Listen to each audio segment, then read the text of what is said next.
Selamat malam. Semoga kita di malam hari ini sehat semua, Amin. dilindungi oleh Tuhan Yang Maha Kuasa. Malam ini saya kedatangan sesepuh atau orang tua yang kami hormati, Bapak Ase selaku tokoh atau sesepuh spiritual di Abah Asik. Cibatek. Oh ya, lebih dikenal dengan panggilan Abah Ase. Beliau ini tokoh yang cukup disegani di Cibatek ya, Cibatek Garut, jangan lupa. Cibatek Garut. Nggak tahu di rumahnya mah. Dan di sebelah kiri saya perkenalkan Ki Buncir yang sudah top, markotop, sudah dikenal di dunia medsos. Oke, pembicaraan saya akan mulai dari sebuah cerita lama atau sebuah mitos yang mungkin kita mengenal dan sudah paham tentang sebuah mitos itu. Apa yang dimaksud dengan mitos akan saya bahas ini adalah sebuah mitos tentang leluhur ya. Leluhur atau dikatakan juga sebagai eh, apa ya? Saya tidak begitu paham tentang sebuah cerita leluhur atau spiritual. Tapi saya coba untuk belajar dan menanya atau bertanya kepada ahli-ahlinya. Kebetulan di sini tokoh ini sudah siap dan sudah paham tentang sebuah mitos tentang cerita leluhur di kampung Cibatek. Khususnya umumnya sedunia. Untuk saya sendiri, umumnya untuk semua yang menonton di acara ini. Like, subscribe, komen untuk lebih berkembang Ditunggu. di channel Jaka Tunggara. Saya persembahkan kepada Ki Buncir seperti apa yang dimaksud mitos leluhur. Yang pertama saya layangkan, kenapa mesti dibilang leluhur atau karuhun? Sehingga orang punya paradigma, oh leluhur dia mah seorang Raden ini bisa melindungi, bisa menjaga keturunannya. Apakah itu tidak berbenturan dengan hukum agama? Silakan. Ya, terima kasih. Selamat malam teman-teman semua. Semoga kita selalu ada dalam lindungan, bimbingan, serta rahmat hidayat dari Allah Subhanahu wa Ta'ala. Amin, amin, amin.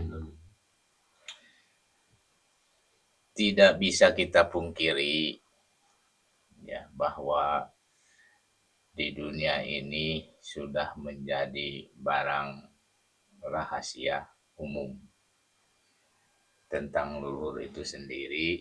Karena apa? Karena pada dasarnya leluhur itu sebenarnya yang menentukan nasib dunia beserta isinya. Itu sudah menjadi real, khususnya di para kalangan spiritual. Dari berbagai macam para peramal atau para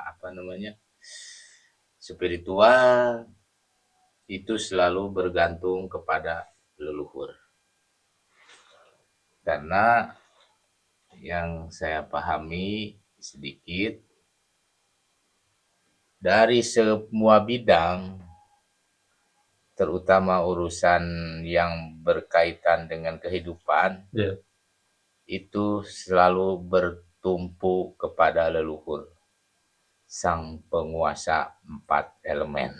Oke, terima kasih. Saya angkat dulu. Saya ingin bertanya, ketika orang mempercayai seorang leluhur atau seorang karuhun ya, oke, apakah hukum menurut orang intelek entitas yang lain itu ada apa enggak? Karena menurut seorang spiritualis, leluhur itu nyata ada. Bagaimana menurut Anda nih, orang-orang intelek? Apa karuhun itu ada? Saya mau jawab di komen, coba dijawab. Karena menurut dia leluhur itu ada, yakin adanya. Anda bisa membuktikan adanya leluhur itu seperti apa? Ya, buktinya itu kan berasal dari leluhur. Itu secara jasmani. Iya. Tapi yang ada di paradigma para orang-orang, leluhur itu bisa mengawal atau menjaga, bahkan bisa menyelamatkan katanya. Coba, seperti apa buktinya? Leluhur bisa menyelamatkan Ya, kita. salah satunya ini mungkin ya, mungkin kebetulan atau mungkin memang apa namanya? Kalau ini berasal dari sumber kehati-hatian saya yang bodoh itu saya rasa itu mustahil. Mustahil. Ya. Kenapa? Karena saya tidak berkemampuan, bukan ahlinya, tetapi di suatu saat yang mustahil menurut akal manusia itu, tapi bisa katakan selamat dari kejadian yang sangat berbahaya. Intinya, Anda percaya terhadap leluhur atau makhluk yang tidak terlihat? Ya jelas, Jelas. harus percaya. Apa bedanya orang yang bersekutu atau secara umum dibilang syirik atau musyrik? Nah, Apa bedanya? ini yang harus kita pahami sebenar-benarnya. Karena apa? Bedanya kan, bedanya katakan ya, mungkin pertanyaan seperti ini, apakah ini tidak disebut dengan menduakan Tuhan seperti itu? Betul, maksudnya di situ. Iya, saya setuju itu pertanyaannya sangat membangkitkan gairah ya. Gairah. Untuk berpikir. Oh ya, paham. Ya. Saya salah Gairah nangkap. Ternyata untuk berpikir. Ya. Anda yang di sana coba, apa pikiran Anda ketika mendengar sebuah wacana tentang leluhur, apakah sekutu, apa syirik atau musyrik? Coba komen di bawah ya, komen loh. Nah, makanya kita tuh harus paham bagaimana bertuhan yang benar itu. Terus bagaimana cara menghargai jasa leluhur itu bagaimana? Ternyata leluhur perlu lagi dihormati jasanya. jelas dong. Seperti apa coba? Menghormati jasa para leluhur. Kita merujuk kepada suatu sejarah yang menjadi rujukan semua umat Islam. Saya baru paham ini. Coba. Terus. Contohnya apa? Di Mekah itu yang disebut menyempurnakan, kalau dalam syariat ya, menyempurnakan beragama Islam itu harus berhaji, ya kan? Ya. Salah satunya dari berhaji itu ada pekerjaan yang harus dilaksanakan. Dari mulai misalnya ya sa'i, tawaf, wukuf, lempar jumroh. Nah itu sudah dicontohkan bahwa itu pekerjaan leluhurnya Nabi sebelum Kangjeng Rasul. Itu betul, menghargai, menghargai leluhurnya, makanya tetap dikerjakan. Betul, paham. Itu salah satu yang tidak bisa dielakkan. Betul, paham. Nah, makanya di sini kan konteksnya berbeda. Ya. Kita mencontoh leluhur itu tentunya yang bermanfaat, yang dimasuk di akal, logika, dan tidak keluar dari Al-Quran, hadis, ijma, dan qiyas. Yeah. Nah, itu harus satu kesatuan. Al-Quran, hadis, ijma, qiyas. Sebenarnya yang jadi penentu itu qiyas. Apa qiyas itu? Akal dan logika. Yes. Jangan disepelekan akal itu, karena itu piranti dari Allah juga. Ya, paham. Itu yang membuat dunia ini jadi megah, ya kan? Betul. Itu akal yang membuat akhlak manusia jadi bagus. Ya dan kan? juga jadi hancur. Nah, di sini letaknya. Betul. Makanya di sini kita harus lebih berhati-hati dalam menjustifikasi lah Ya. tentunya. Gampang kalau kita menuduh, oh ini menduakan Tuhan, ya terserah lah itu kan. Karena yang tahu sebenar-benarnya kepada Tuhan itu yang sudah mengenalnya, bukan orang lain. Bukan orang lain. Contoh, saya menghargai leluhur saya, contoh. Ya. Kalau dilihat dari jauh, ya orang memandangnya jauh, Hmm. orang gila apa katanya kan gitu. Batu bekasnya, kuburannya kakeknya, neneknya itu masih aja disapuin kan, masih aja dibersihin. Padahal itu merupakan satu bentuk penghargaan atau penghormatan terhadap leluhur kita. Nah, itu. Iya. Sementara itu sajalah, mungkin sedikit bisa Oke, dicerna kan. terima kasih Nah, ya. buat Ki Muncir, penerangannya begitu.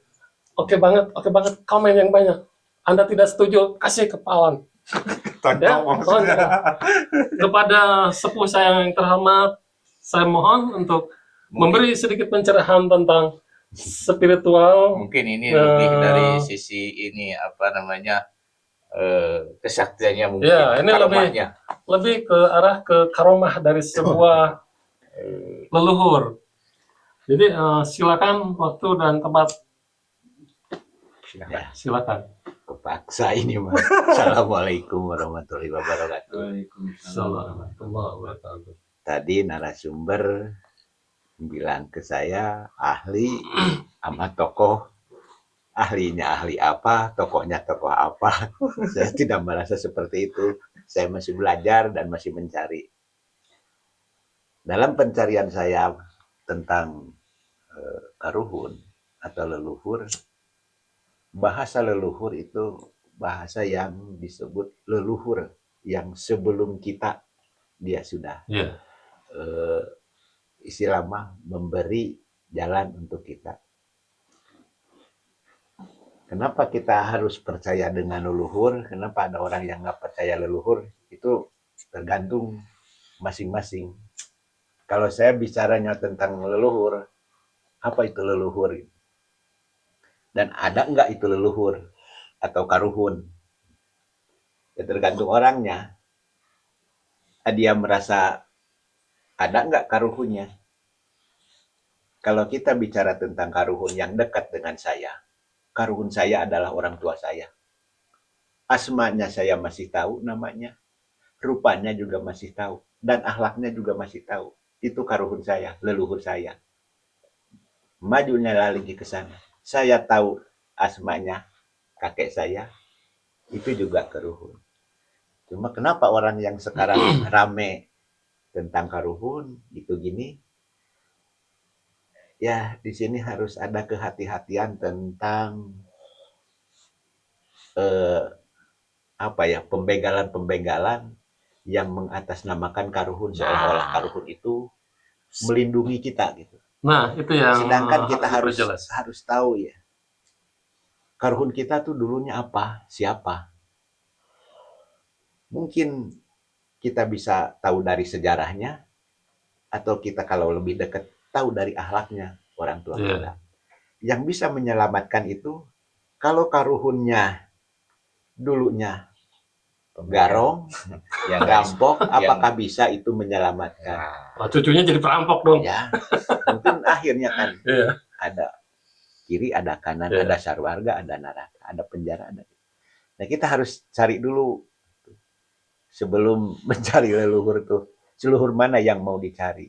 Betul nggak karuhun melindungi atau ya kalau kita bisa mengamalkan atau leluhur kita yang baik, ya kita jadi orang baik kan insya Allah. Ilmunya yang tadi diserap sama kita selamat. Oke, terima kasih. Saya potong dulu sebentar. Leluhur bisa melindungi keturunannya. Dengan apa leluhur itu melindungi keturunannya itu? Dengan tapak lacaknya dia. Dengan perjalanannya itu ya? Iya dulu. Kalau kita mau ikut. Iya. Keikut leluhur yang tadi. Ini pemahaman ya. Pemahaman. Berdasarkan tadi masih tahap belajar. Jadi kalau kita leluhur melindungi, bukan dengan seperti kita melindungi barang yang jangan ini. Kayak security gitu, Iya, bukan ya? bukan. Tapi Oh, tadi dia dengan saya pikir kayak akhlaknya, bodyguard gitu. apa ilmunya yang dipakai kok karuhun bisa seperti ini sama anak cucu masih diingat. Mungkin karena kesolehannya, juga mungkin leluhurnya Bapak Aing dulu garong, diingat masih. Nah sekarang balik lagi ke kita gitu. Apakah kita mau mencari apa yang dipakai dulu ilmunya sama karuhun? Nah, Betul. ini Sedangkan itu tujuan kita tuh cari karuhun itu apa yang dipakainya, apa pekerjaannya, begitu tahu dulu. Jadi jangan main karuhun itu melindungi. Jangan langsung adjust, Iya, hukum, apa itu Iya. karuhun, iya. apa itu leluhur gitu ya Mas Iya. ya. Terus Oke, terima kasih. ada nggak ada karuhun tergantung. Kalau kita sudah nggak ingat sama orang tua, nggak ada di hati namanya. Jangankan namanya, rupanya namanya aja udah nggak ada. Ya itu orang nggak usah ngomong lagi karuhun, karena dalam hatinya juga udah nggak ada. Iya. Jadi kita nggak bakal ngelihat leluhur. Kenapa buktinya kita harus syukur sama leluhur? Kita aturan ini ada hukum-hukum bahasa sekarang yang kita rasakan. Kenapa ada sawah kotak-kotakan, itu pekerjaan karuhun. Itu jasa-jasa Kalau mereka. karuhun tidak memberi aturan-aturan seperti itu, kan perang rebutan Betul, terus. betul. Begitu dah yang secara singkat gitu.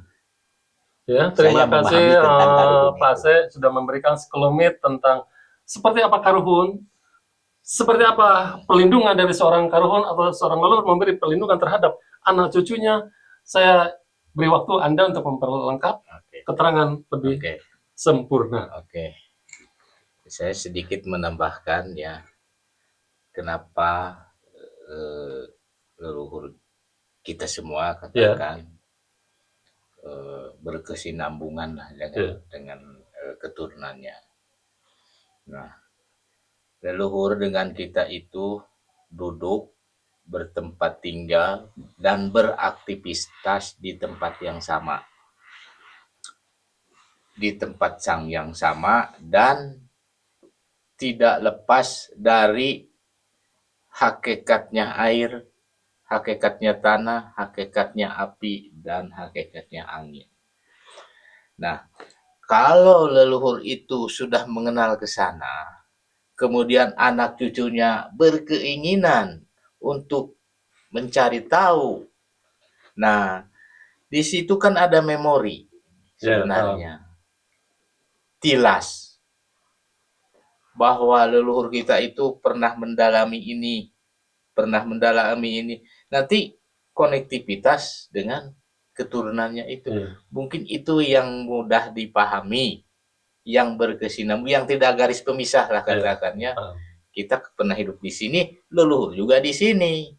Nah, yang membekas yang menyambungkan antara masa lalu dan masa kini, ya ini. Betul. Saya kira itu sangat mudah untuk dicerna. Oke, saya termasuk orang yang percaya terhadap karuhun ya.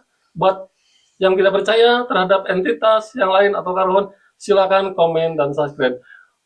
Saya ngambil kesimpulan dari pembahasan sepuh saya dan saudara saya, bahwa ketika seorang menilai atau menghukum bahwa percaya terhadap sebuah cerita leluhur atau karuhun itu musyrik atau itu bersekutu, kembali lagi terhadap sudut pandang diri pribadi masing-masing. Oke? Itu saya sampaikan, saya garis bawahi kembali kepada sudut pandang pribadi masing-masing. Silakan komen di layar bawah, diketik silakan yang banyak. Untuk acara lebih lanjutnya, saya mohon maaf bila ada kata atau kalimat yang tidak pantas untuk diucapkan. Saya sekali lagi mohon maaf. Assalamualaikum warahmatullahi wabarakatuh. Terima kasih Abah Aceh yang saya hormati, saudara saya yang saya segani. Selamat malam. Terima kasih.